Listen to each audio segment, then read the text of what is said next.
یعنی اگر کوئی دنیا چاہتا ہے، دنیا کا مال و دولت چاہتا ہے، تو بڑی قیمتی بات مجھے یاد آئی، مجھے وہ سنانی چاہیے۔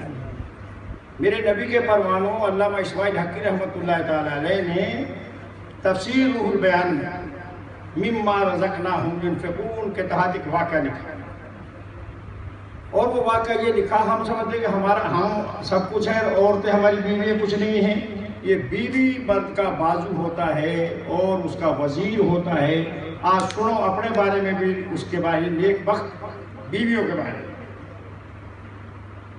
میرے نبی کے غلاموں، تفسیر روح البیان میں آتا ہے کہ اللہ پاک نے اپنے خاص نبی کی طرف وہی فرمائی کہ اے میرے نبی، فلاں آدمی کے بارے میں نے فیصلہ فرمایا ہے۔ یہ کس نے فیصلہ فرمایا بتاؤ تو، تاکہ تمہارے کانوں کی بات سن لو۔ یعنی اللہ نے فرمایا، اللہ نے اپنے نبی کو فرمایا کہ میرے نبی فلانا شخص جو ہے اس کے بارے میں نے فیصلہ فرمایا ہے کہ اس کی آدھی عمر امیری میں گزرے اور آدھی فقر میں۔ اب اس کو پوچھ لے وہ کون سی عمر چاہتا ہے، پہلی عمر چاہتا ہے دولت مندی میں یا آخر والی چاہتا ہے؟ جب یہ نبی کو حکم ہو گیا اللہ تعالیٰ کی طرف سے، تو اللہ تعالیٰ کے نبی نے اس شخص کو بلایا، وہ آیا، کہا بھائی تیرے بارے میں اللہ نے ایک فیصلہ فرمایا ہے، اب تجھے اختیار ہے، تو سوچ رہے اللہ نے فرمایا کہ میرے اس بندے کی اللہ نے فرمایا کہ میں نے فیصلہ فرما دیا ہے کہ میرے فلاں بندے کی آدھی عمر امیری میں یعنی دولت مندی میں گزرے گی، آدھی فقر میں یعنی غریبی میں۔ اب تجھے اختیار ہے، تو بتا کیا اختیار کرتا ہے، پہلی عمر میں دولت مندی قبول کرتا ہے یا آخری عمر میں؟ اس نے عرض کیا حضور مجھے تھوڑی سی مہلت دے دیں، میں اپنی زوجہ سے پوچھوں، اپنی بیوی سے پوچھوں۔ کہا ٹھیک ہے چلا جا۔ بیوی سے پوچھا، کہا میری بیوی ہمارے بارے میں خدا نے فیصلہ فرما دیا ہے۔ کہا کیا؟ کہ ہماری آدھی عمر امیری میں گزرے گی، دولت مندی میں، آدھی غریبی میں۔ تو اب تو بتا میں کون سی اختیار کروں، پہلی اختیار کروں امیری میں دولت مندی میں کہ آخری؟ اس کی بیوی نے کہا اے میرے خامد پہلی۔ سمجھ گئے؟ اس نے مشورہ یہ دیا، وہ پارٹنر ہے، وزیر ہے انسان کا، کہا کہ اللہ تعالیٰ سے پہلی عمر میں دولت مندی مانگ لے۔ خامد نے کہا میری بیوی دیکھ بات یہ ہے، پہلی عمر جو ہوتی ہے اس میں آدمی اسے سکھ دکھ میں گزار لیتا ہے، اور آخری عمر جو ہے یہ بڑی تنگ دستی کی ہوتی ہے، کمزوری آ جاتی ہے، تو پہلی غریبی میں گزارے اور امیری آخری عمر میں مانگ لیں۔ اب دیکھیے وزیر بھی ہو تو ایسا ہو، بیوی بھی ہو تو اسے کہا میرے خامد میری بس یہ ایک بات اس دفعہ مان لے کہ تو یہ کام کر کے پہلی عمر میں دولت مانگ، یہ بات میری مان لے۔ اس نے کہا اچھا میری بیوی جیس تیری مرضی میں چلا جاتا ہے۔ نبی سے عرض کہا بھائی سوچا کہ جی ہے، مشورہ کرا جی کرا۔ کہا کب چاہتا ہے؟ کہا جی میں پہلی عمر میں دولت مندی چاہتا ہوں۔ خاوند نے بیوی کو اس وقت یہ کہا بھی کہ میری بیوی سوچ لے، پہلی عمر میں تو گزارا ہو جاتا ہے لیکن آخری عمر میں بڑا مشکل ہے، اور آخری عمر میں دولت ملے تو وہ اللہ تعالیٰ کی بڑی نعمت عظمیٰ ہے اور راحت کا باعث ہے۔ کہا نہیں بس اس دفعہ مان لے۔ اسے مان لی اور کہہ دیا حضور ہم نے فیصلہ کر لیا ہے پہلی عمر میں دولت مندی ہو جائے۔ انہوں نے دعا کی یا اللہ تیرا بندہ آ گیا اور جس کے بارے میں تو نے فیصلہ فرمایا، اس نے پہلی عمر میں دولت مانگی ہے کہ پہلی عمر میں میری آدھی پہلی عمر جو ہے اس میں امیری اور آخری میں گئی۔ اللہ پاک نے فرمایا ٹھیک۔ اب اللہ تعالیٰ نے اتنا دیا اس کو دولت مند ہو گیا۔ جب دولت اللہ نے عطا فرما دی تو میرے نبی کے غلاموں اللہ کا وعدہ تھا کہ مما رزقناہم ينفقون کہ میرے بندے جو میں دیتا ہوں اس میں سے خرچ کرتے ہیں۔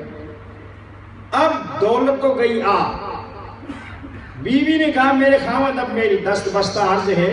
ہاتھ جوڑ کر اس کا جو ایک کام کر، اللہ نے دولت دے دی کہا دے دی، کہ تو اب ایسا کام کر اس دولت میں غریب مسکینوں کو بھی شامل کر لے، کیونکہ اللہ نے دولت دے دی ہے تو یہ بات میری مان اپنے لیے تو ہم نے کھانا ہی کھانا، لیکن اس کے ساتھ ساتھ غربا مساکین کے لیے بھی کہا کوئی ٹھیک ہے میں تیری بات مانتا ہوں۔ اب جناب دولت تو تھی، اب وہ جو کپڑا خریدنے جائے تو اپنے لیے لائے گھر کے لیے اور غریب و مساکین کے بھی لیے لے آئے، کھانا جو اچھا لائے وہ غریب و مساکین پر بھی اچھا کر دے، کیونکہ اللہ نے فرمایا لن تنالوا البر حتی تنفقوا مما تحبون، کہ نیکی کو جب پاؤ گے جب وہ چیز کرو جو تمہیں پسند ہے خدا کے راستے میں، انہیں کرنا شروع کر دیا، کرتا گیا، آخر ان کی آدھی عمر ہوگی۔ اللہ نے اس نبی کو وحی بھیجی ہے، میرے نبی میں نے جو فرمایا تھا کہ آدھی عمر امیری میں گزرے گی، آدھی اس کی غریبی میں، تو اس نے پہلی عمر مانگی تو میں نے امیری دے دی، اب ان کا وقت آ گیا ہے غریبی کا اور مسکینی کا، لیکن اے میرے نبی اس میرے بندے کو مردہ سنا دے کہ میں نے یہ آخری عمر میں بھی اس کو امیر رکھا، دولت مند دیا۔ کیوں دیا؟ اس لیے کہ اس نے میری نعمت کی قدر کی، جو میں نے اس کو نعمت دی، دولت دی، تو میری نعمت کی قدر کر کے وہ اکیلا ہی نہیں بلکہ اوروں کو بھی کھلاتا رہا، اس نے وہ جود و سخاوت اختیار کی جو میرا کام ہے، لہذا جا اس کے صدقے میں۔ اب میرا بندہ اس کو جا کے کہتے کہ تیری وہ عمر اب غریبی آنی تھی، وہ کمی غریبی نہیں آئے گی تجھ میں، جس طرح پہلے امیری تھی بعد میں بھی امیری نہیں ہے۔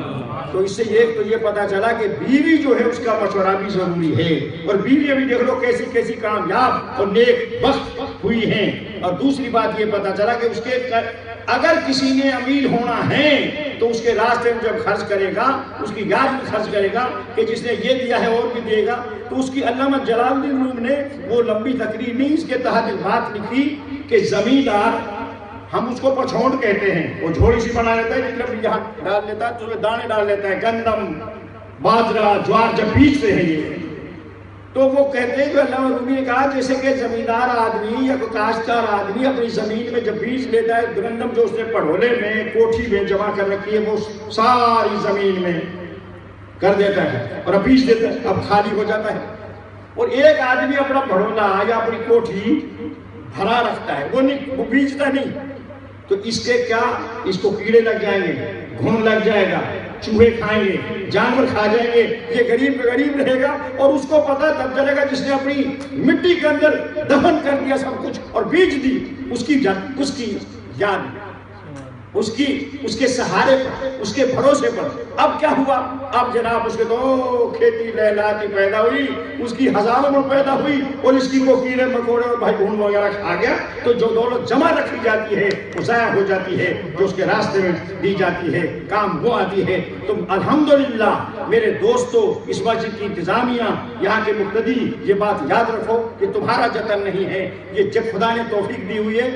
بعض مساجد کا یہ حال ہے، کوئی نہیں یار ساری اپنی مسجد تک پہ، ہماری تو اپنی مسجد پڑی، کسی کو اس کو دو، اور دیکھ لو کہ آ رہے ہیں، روز ہو رہا ہے، تو دینے والے دیتے ہیں میرے نبی کے غلاموں، اس لیے یہ جو تم کر رہے ہو یہ تم سے خدا کروا رہا ہے، جو تم مقتدی ہو، جو تم انتظامیہ ہو، یہ تمہاری سعادت مندی ہے، نامعلوم کیسے کیسے آئے، کہاں تمہارا پیسہ لگ رہا ہے یتیموں غریبوں پر۔